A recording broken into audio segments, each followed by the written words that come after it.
এক বাগানে ফলছে 100-র বেশি আম, আবার একটি গাছে এই ফলছে 100-র বেশি প্রজাতির আম। তো আবার কোনো গাছে 85টি কিংবা 30টি থেকে 40টি প্রজাতির আম। পূর্ব মেদিনীপুর জেলার খেজুরের প্রান্তিক এলাকা কুঞ্জপুরের এই আম বাগানে দেশি বিদেশি আমের ফলন দেখতে জেলার বিভিন্ন প্রান্ত থেকে আসছে আম প্রিয় মানুষজন। প্রায় 3 বিঘা জমিতে 5 শতাধিক প্রজাতির আমের বাগান গড়ে তুলেছেন অবসরপ্রাপ্ত খেজুরি কলেজের প্রাক্তন অধ্যক্ষ ডক্টর অসীম কুমার মান্না ও তার ছেলে অর্পণ মান্না। আলট্রা হাইড্রেশন পদ্ধতিতে দেশীয় আম গাছে গ্রাফটিং করে একটি গাছেই 30 থেকে 40টি কিংবা 85 থেকে 100-রও বেশি প্রজাতির আম গাছ লাগানো হচ্ছে। আর এই গাছগুলোতে ইতিমধ্যে ফলনও এসেছে একাধিক প্রজাতির আম। দেশীয় প্রজাতির হিমসাগর, কাটিমন, ল্যাংড়া, মল্লিকা, আম্রপালি, ভান্ডরাজ, রিগমা, চৌসা, কালী, রসবাহার, বেগুনফুলি, ফজলি যেমন রয়েছে, তেমনি বিদেশি প্রজাতির উল্লেখযোগ্য যে আম চর্চায় থাকে সেই Miyazaki, apple mango, banana mango, চিয়া মাই, red ivory, Nam Dok Mai, Palmer, banana king, 3 taste সহ আরো বিভিন্ন আম রয়েছে। বিভিন্ন ধরনের বিদেশি আম এবং গাছ রয়েছে নার্সারিতে। এমন এক আম রয়েছে যেটা বড় হলে ওজন ছাড়িয়ে 1 থেকে 2 কেজিরও বেশি। আবার এমনও আম রয়েছে যা কলার থেকেও লম্বা। এছাড়াও 3 টেস্ট অর্থাৎ একটি আম থেকে 3 রকম স্বাদ পাওয়া যাবে। সেই রকম প্রজাতির আমও রয়েছে অসীম বাবুর আম বাগানে। তার ছেলের সহযোগিতায় শ্রীলঙ্কা, থাইল্যান্ড, মালয়েশিয়া, আমেরিকা সহ একাধিক দেশের আম গাছ লাগানো হয়েছে। শুধু তাই নয়, আমের পাশাপাশি একাধিক ফলের বিভিন্ন প্রজাতির গাছ রয়েছে যা তাক লাগাচ্ছে গোটা জেলাবাসীকে। আপনার নাম? রজত কুমার দাস। কোথা থেকে এসেছেন? আমি চণ্ডীপুর থেকে এসেছি। কি জন্য এসেছেন আজকে এখানে? আসলে আমরা সংবাদপত্রে, টেলিভিশনে নানান ধরনের নানান প্রজাতির আম দেখতে পাই, কিন্তু সেটা পুরোপুরিভাবে আস্বাদন করা হয়ে ওঠে না, একেবারে চাক্ষুষ।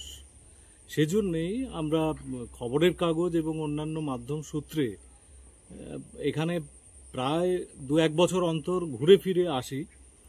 সেটা এই জন্যেই যে এই জায়গাতে অসীমবাবু আমাদের একেবারেই সাধ্যের মধ্যে দেশীয় এবং বিদেশি প্রজাতির নানান মিশ্রণ ঘটিয়ে নানান প্রজাতির আম ফলান।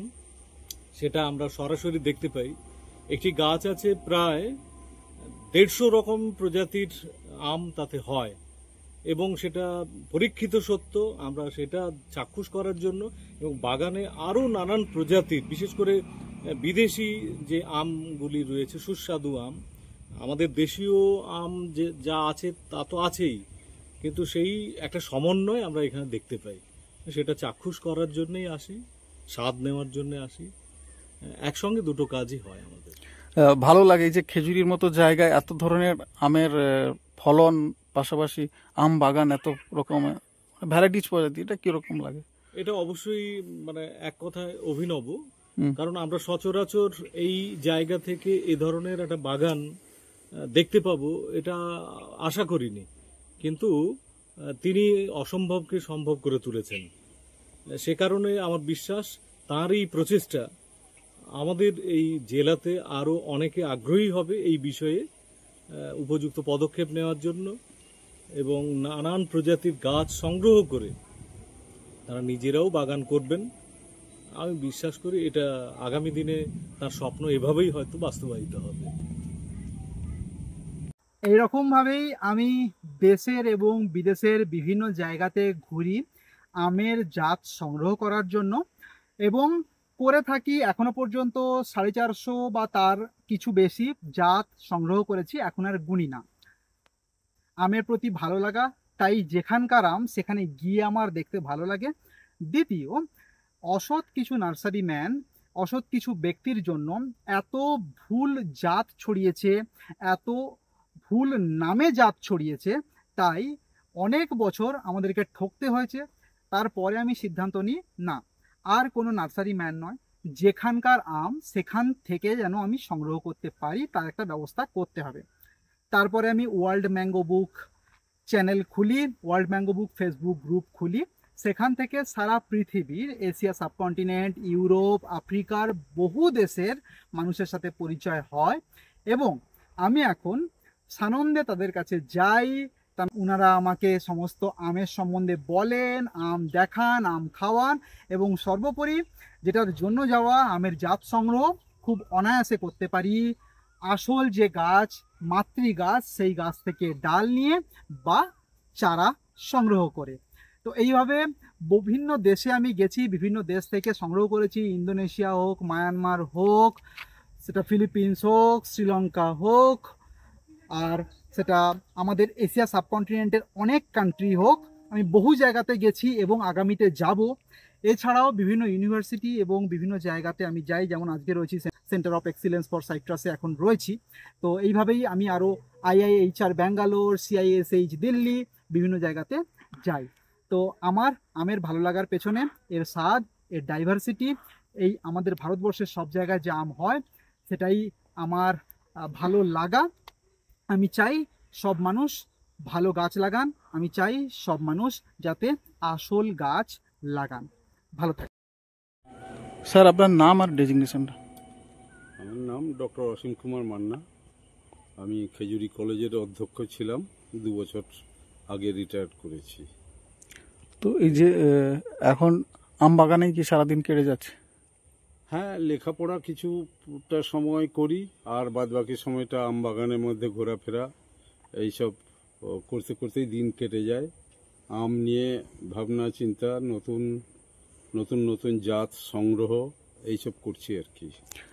এই মুহূর্তে কত প্রজাতির আম গাছ আছে আপনার বাগানে? এই মুহূর্তে আমাদের আছে 500-র বেশি, 505-10টা জাতের আম আছে। আম এখন মূলত দেখভাল করে আমার ছোট ছেলে ডক্টর অর্পণ মান্না। সেই দেখাশোনা করে, বিভিন্ন দেশ বিদেশ থেকে আম আনে। আর যেটা আমরা চাইছি যে আমাদের ভারতবর্ষের যেসব লিজেন্ডারি আম রয়েছে পুরনো দিনের, অথচ আজকাল সব বিদেশি সমস্ত আম গাছ, যেমন মিয়াজাকি, নামডকমাই, এগবসান, এইসব আম নিয়ে বেশি হই হই রই রই হচ্ছে। আমরা সেটা খুব একটা করতে চাইছি না। আমরা চাইছি আমাদের দেশের যেসব লিজেন্ডারি আম, ভালো ভালো জাতের আম, সেগুলো নষ্ট হয়ে যাচ্ছে, যেগুলো লোকে আর করছে না, নামও জানে না, সেই সব আমগুলোকে মালদা, মুর্শিদাবাদ সহ রাজ্য এবং দেশের বিভিন্ন জায়গা থেকে সংগ্রহ করে সেগুলোকে আমাদের বাগানে আমরা বাঁচিয়ে রাখার চেষ্টা করছি এবং এটা প্রপাগেট করার চেষ্টা করছি। এই যে একটা একটা গাছে এত ধরনের আম, একটা গাছে জায়গা তো কম, আমাদের মাত্র 3 বিঘে মতো জায়গা এটা বাগানটা। তো এই 3 বিঘেতে আর কি করে বেশি দূরে দূরে গাছ লাগানো হবে, সেই জন্য আলট্রা হাই ডেনসিটিতে আমরা চাষ করছি। এবং একটা গাছে 20, 30, 40, 50, এখন আমাদের ওই মূল একটা গাছ আছে সামনে উঠোনে, ওটা 100 জাতেরও বেশি গ্রাফট করা আছে ওটাতে। আর প্রত্যেকটা যে গাছ একটু বড়, সেগুলোতে আমরা মাল্টি গ্রাফট করছি। এটা কি নিজেরাই করছেন নাকি পেশাদারের? করছি, এগুলো আমরা নিজেরাই করি। লেবার রয়েছে, তারা ওই জল দেওয়া, ঘাস তোলা এইসব করে। বাদবাকি গ্রাফটিং বা চারা লাগানো ইত্যাদি এগুলো আমরা নিজেরাই করি। এই যে আম বাগানে খেজুরির এই প্রত্যন্ত এলাকায় এত ধরনের আম, এটা তো একটা জেলাবাসীর গর্ব বলা যেতে পারে, একটা নজর কেন্দ্র হতে পারে। লোকজনও তো আসছে এখন। হ্যাঁ, বহু লোকজন এখানে আসেন, প্রায় প্রতিদিনই কিছু না কিছু লোকজন এখানে আসেন, দেখেন, জানতে চান, এই সমস্ত আর কি চলছে সারাদিন। তাহলে এই যে ভ্যারাইটিস আম পরিচয়, মানে আম বাগান পরিচর্যা করতেই কেটে যাচ্ছে।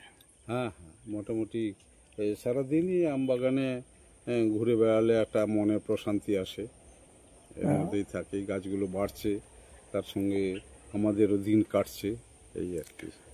আম ছাড়াও আর কি কি প্রজাতির বা কি কি আছে? আম ছাড়া আমাদের লিচু আছে, লঙ্গান আছে, ব্রেড ফ্রুট আছে, কাসাবা আছে, আনারস আছে, গন্ডুক কলা আছে,